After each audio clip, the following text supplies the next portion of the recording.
Sentiment, and he has more than held his own so far. Anish, he's almost at 60% his first year starter. You see the top hand speed too. I thought that was a tremendous save to start. And Clark, Notre Dame gets a big weapon back on defense. The return of maybe the best cover guy in all of lacrosse, Sean Light. Complete eraser. I mean, when you think of a prototype defender, a one-on-one guy, that's what it looks like, 90 in blue. 14 in blue, meanwhile, is a blur. That's Jordan Faison. Now Will Angrick. First here on the first midfield. Spins it back, and Matthew Jeffrey gets Notre Dame on the board. Another one of these Notre Dame football lacrosse players. We saw him dust Aiden McGuire, one of the best shorties in college last week, and now getting the run on the first midfield. Faison's the quickest member of the Fighting Irish. Jeffrey, straight line speed. Might be the fastest, but he shows you some stretch ability with this shot too. Look at the change of levels. Stick is low and he stings it high. This is scary for the opposition. And we get a face-off violation on Syracuse, so that means Mullen cannot take the next draw. And Notre Dame back to work. 13 in blue. Jake Taylor, sixth-year senior, 2 torn ACLs, has his real estate license.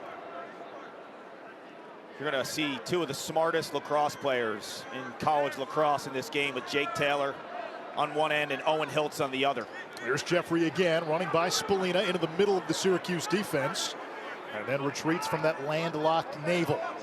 Now Chris Cavanaugh, the last of the Cavanaugh brothers, the first family of Notre Dame lacrosse. Cavanaugh snaking around, and he finds Devin McLean. It is 2-0 Irish, and early on, this game has gone the way this matchup has gone the last 7 times. Chris Cavanaugh has evolved. Last year, this was Pat, his brother's natural spot at X, and now he's the true quarterback, and his vision has been superb in 2025. And playing off ball, Devin McCool.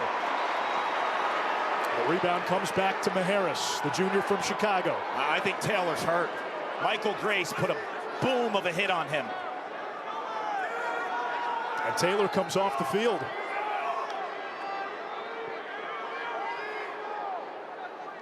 Brock Behrman, 21 in blue, checking in for Taylor.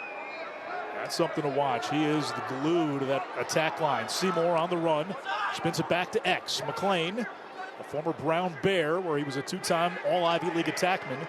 Played midfield for Notre Dame last year. Behrman chased, still plenty of time to shoot. Now Finley windmills down the alley. His pass knocked down. McLean gets it back and scores.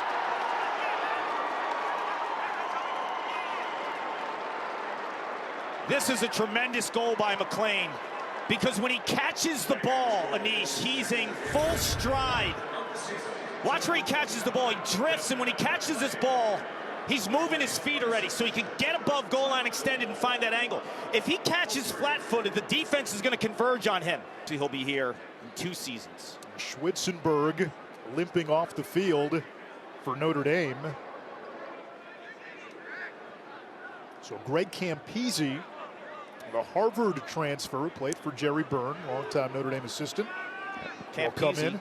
Normally an LSM, and when they need to fill a hole down low, he's versatile enough to play up top or down low. Last week he was really good against Eric Maliver when he had that matchup against Duke.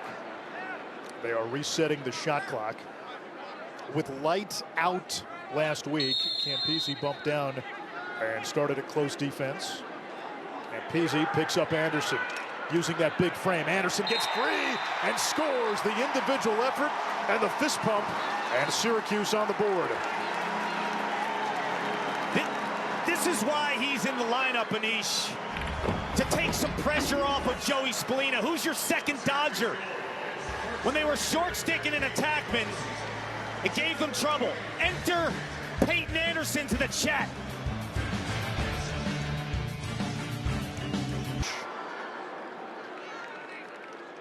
Mullen was 50% or better in every game this year except the win last week against Virginia. Lynch violated, which means he cannot take the next face-off. Mullen is such a competitor. If you talk to members of the team, they'll tell you Mullen's the type of guy that goes into the weight room at midnight. Here comes Roa, dancing against Reinhardt. Spelina gives it up quickly with Light as a shadow. Hilts picked up by the short stick. Reinhardt plays it to English. He fires and scores. That skip pass by Owen Hilts, a thing of beauty, and it's 3-2.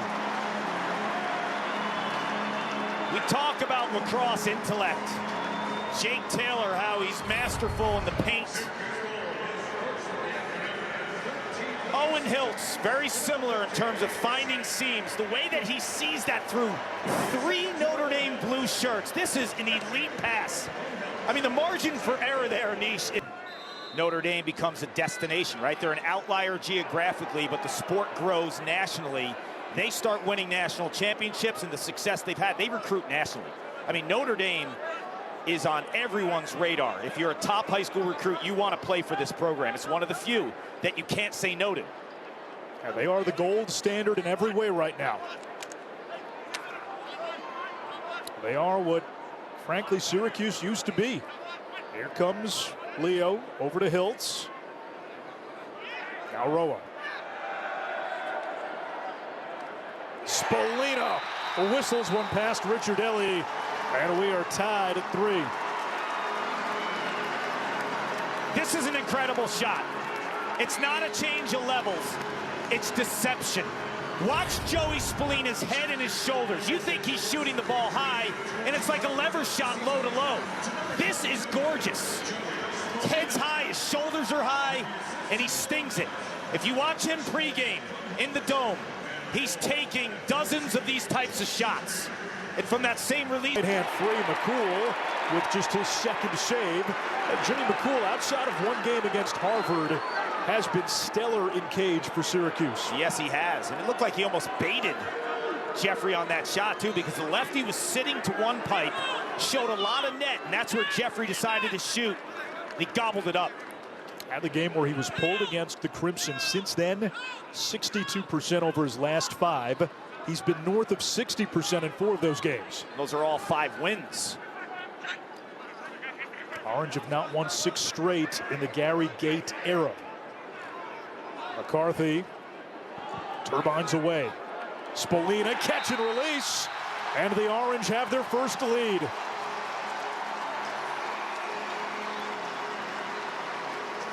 He's so crafty. We talk a lot about Jake Taylor finding seams off ball. Joey Spelina comes to the ball and shoots in one motion. That is tremendous off-ball play. Always moving, understanding where ball rotates, because Johnny Mullen was running out of bounds, and he knew by that call to save the ball and the possession and give it to Kakemo. That is communicating at another level. Roa, Spelina, boy, that's been his sweet spot today. Almost had his 3rd in a row. Anderson will dig it out. And credit him. Instead of going at Light from a one-on-one perspective, play him off ball, challenge him away. Sean Light's an eraser. He covers the perimeter all the time. If you're Spelina, make it difficult and move inside and be off ball today. English pinballs off. Buckner shoots and scores. 5 unanswered by the Cuse. All great dodging midfielders. They stay north-south. Watch the inside shoulder of Sam English. He decides to turn it. By turning that inside shoulder, he's forcing himself to go north-south. Get inside. Stay north-south. Turn the shoulder. Let it go. It's still early, but if you're Kevin Corrigan, do you think about it? Off ball, I think Seymour was the guilty party. Syracuse having trouble here.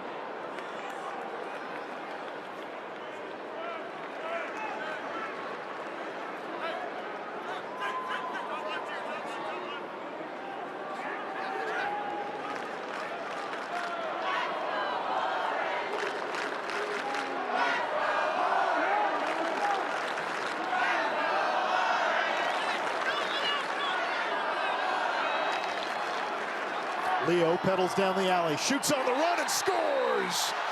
There's your penthouse parm cark. 6 in a row by the Cuse.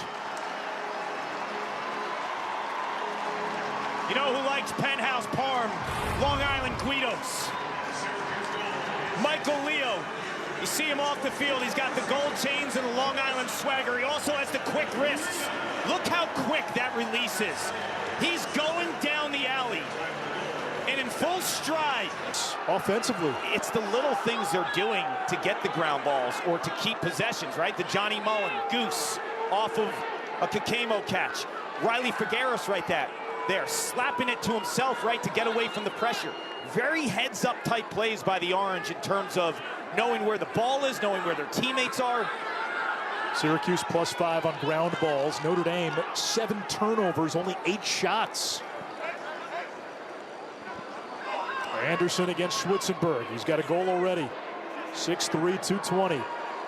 Schwitzenberg's a beast. Physically, he will be hard to get off a line and back in and play bully ball if you're Anderson. There's Hoddle on the invert, turns the corner. He is lightning in a shot glass at 5'7", maybe $160. 7 in a row for the Orange. You know who he looks like? If you're a lacrosse fan, Joey Sankey, North Carolina legend. Don't underestimate the size because the speed is blinding. Orange with a 4-goal lead.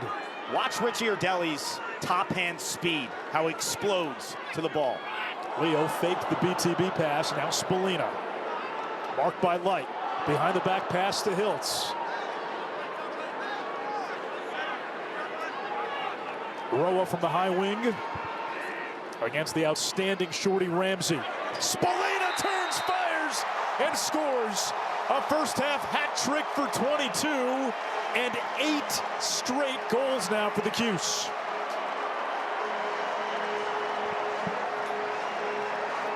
We want to talk about release points. The low-to-low work, the 3/4 to low didn't. 3/4 to high now. This is the matchup, the one-on-one matchup between a shooter and a goalie. Richie Ardeli solved the 3/4 low, but not the 3/4 high. The 8 the save. How good has Jimmy McCool been, with the exception of the Harvard game this season? Yep, and look who picked up that ground ball. Grace. Michael Grace. Jimmy McCool. Jeffrey Riccardelli. Both top 10 nationally in save percentage. You got 2 goalies in this game, and Riccardelli and McCool, who also had to step in for pros. Will Mark at Syracuse, Liam Entenmann, an all-timer at Notre Dame. And those two have more than held their own. Got some strong goalie play in the ACC. Hilts stings the top shelf. 9-3 Cuse. First goal of the game for the redshirt senior Owen Hilts. You can't let him have his hands free. The dome is rocking. Syracuse is forcing poor angled shots to the weak hand. That's not Owen Hilts' weak hand. The lefty, time room corner. Can the Irish get something started offensively, and how? I think you got to give Chris Cavanaugh the ball and ask him to be a quarterback. The ball has rarely gone behind the cage in this game. They've been predictable with their dodging up top, and Syracuse senses it. There is Cavanaugh from behind the cage. Gets it back from Maharis. Cavanaugh wheels down the alley. Dodges back to the middle. Maharis again, left hand free, and the Irish finally end their scoring drought. That's their first tally since the 11-minute mark of the opening quarter. I said it earlier about 16 in blue. Quick twitch. Has Shake, was a big-time attackman in high school who owned one-on-one matchups. Now he's on the midfield. You just see the footwork, too. The way that he had the defense biting to one way, going the other, and then using the pick. I love how he dodges and understands where the pick is. He's shot ready right off the pick. Tyler Cordes has his pass knocked down by Kavanaugh. Hagstrom looking for the trailer. He's their face-off man. Notre Dame is so good late in a ride. Like they played that perfectly. Now another flag. And so Notre Dame, if they end the quarter with possession, will have the ball to begin the fourth quarter and without a face-off. Normally I'd say no because you have Will Lynch. Today I would say hold it because Johnny Mullen is grooving. The Irish have won just 3 out of 15 face-offs today. Lynch is 2 for 9, Hagstrom 1 for 6. Kavanaugh shoots and scores. 12 seconds to go in the third. Chris Kavanaugh with his first goal of the game, and it's 9-5. Offensive coordinator Chris Wojcik will call Kavanaugh a 360 attackman because he can send him from a dodge perspective anywhere on the field. He's dodging like a traditional midfielder right there. 1 minute, goal's good, we're gonna face off. In perspective, if you're a contender to win a title, and this junior class has been built for moments like this, but you're allowing a Notre Dame team to come back into this game, and this is the scariest team to have a 4-goal lead against in the country. And they've got a man up and possession to begin the fourth. Picorni, the freshman, over to Angrick. Kavanaugh, 1 goal away from tying Ryan Hoff for second all-time at Notre Dame. Richard Deli shoots and scores. That's what he does. His 21st career man-up goal. 3 in a row for the Irish. It is 9-6. For every great goalie, there's a brother who shoots on him. Thomas in the cage, getting snipes. As a young buck growing up, on his brother Jeffrey, who is hired to do this, hit the back of the net. I love how he gets to the pass. He moves. Brother who shoots on him. Indeed. Brian Carcaterra on line 1. Turnover. Rice. Look at the legs. Leaving jet fuel in his wake. Spelina holds off on the crank. I thought he was going to shoot that, and the dome would have exploded.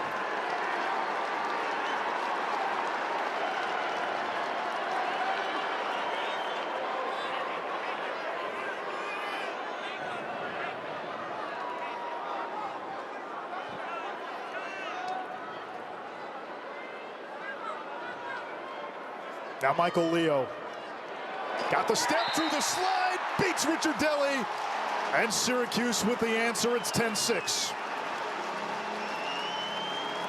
All rise, Central New York.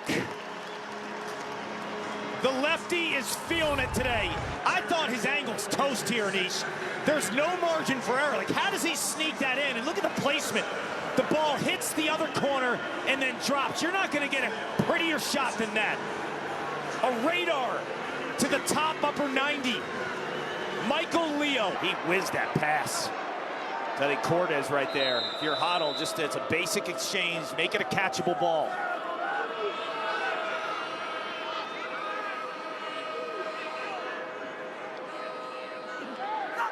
Notre Dame now 15 of 18 clearing. Syracuse today 16 out of 23.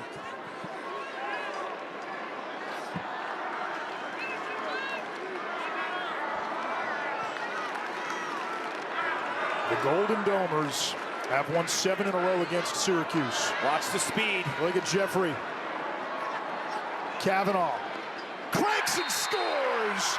And with that goal, he is now tied for second all-time in goals at Notre Dame. Ryan Hoff, you have some company. 50 in blue. I saw him single-handedly close a gap against Maryland down in Atlanta when he had 3 goals all in a row for the Irish in the fourth quarter. This time he steps into that, and you see the emotion. Notre Dame has found its sea legs. Doesn't feel like a 3-goal game, No. though. Like, even the fans here are a little bit on edge. Roa against Reinhardt. Leo against Gallagher.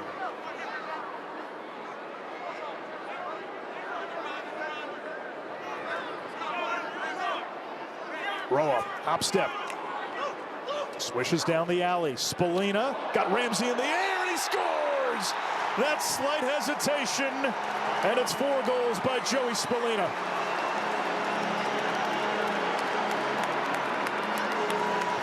We talk about celebration on one end, the emotion of Chris Cavanaugh, the fist pumps of Joey Spelina. This is why you want 2 hands. You're running out of real estate. You turn, Ramsey bites on the pump fake, gets him in the dust, and by switching to the left, look at the increase of angle. That is training that has solved Jake Taylor, blanketed him, and then limited the midfield. Spelina to Hoddle. Hilts misfires. Taylor only has 1 shot. He is without a goal.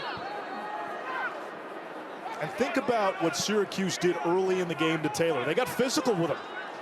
Gave him a couple of knocks to begin the game. They took a penalty here and there because I think that was part of their plan. Like, send a message. Yeah, we have to be physical with 13 in blue. There's Anderson, physical dodger, and he finds the open man for a goal. Wyatt Hoddle with his second, and the Orange with a 5-goal advantage, less than 8.5 to play. The second midfield needed production. They were a bit quiet. Hoddle was good last week with a big-time goal against Virginia down in Charlottesville. He now has 2. McCarthy, we see from a feeding perspective. This unit has come up big in big spots. And credit Hoddle, who is top 15 nationally at 46%. Missing a couple of their pieces, though. Jackson Birtwistle, done for the year with a leg injury. And then Finn Thompson. So 2 big pieces to their extra man. So now Luke Rowe is in there, 8 in white. And Greg Elijah Brown is inside taking Birtwistle's spot. Elijah Brown, 46 in white. 91 is Trey Deer.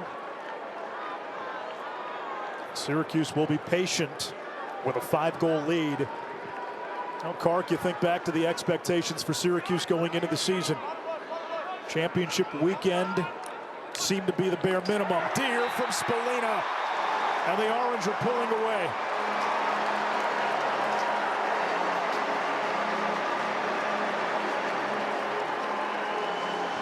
Chemistry is a powerful thing. All summer, Spelina and Deer, north of the border, playing box lacrosse together.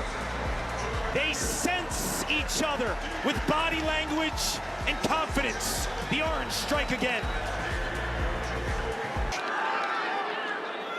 There's not a lot of love lost between these 2 programs. There was a moment a few years ago. We were in the parking lot before a quarterfinal game in South Bend.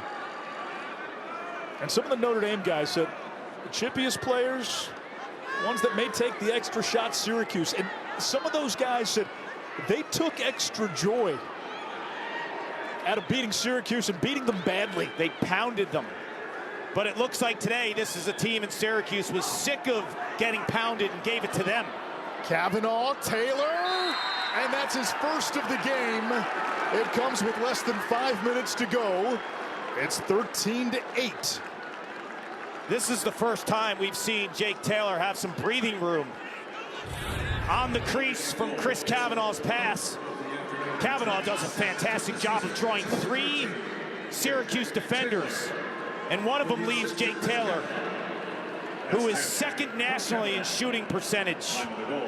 Hitting the back of the net 53% of the time. 6-meter. And Figueres has been excellent against quicker guys. Dwan against the big guys, right? Next week, when they play Cornell, it's probably going to be Dwan against C.J. Kirst. That's going to be some matchup. Cornell with a win against Brown. So they'll be number 1 for another week. They took him to the mat, though. Brown did not go easy. And John Torpy, former High Point head coach, first year at Brown, building something in Providence. Whoa! Oh, and Hilts with an Ardukin.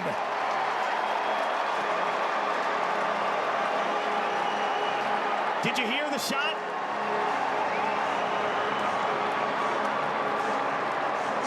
Let's sit back. When you hear this, it's lacrosse music. Enough said.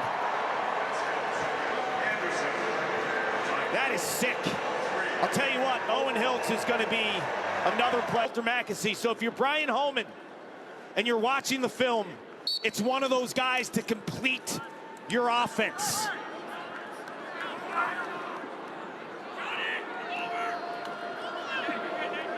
It's a 6-goal edge for Syracuse, less than 3 minutes to go. Now the Orange on the verge of their biggest win in the Gary Gate era. Forget the rankings. This is Notre Dame. This is the gold standard in the sport right now. Back-to-back national champions. A team that has, to use a word you like, blowtorched you pretty much 7 times in a row. Beat you up, embarrassed you, and it wasn't changing. Booze and kill, doorstep dunk on the feed from Taylor, 14-9.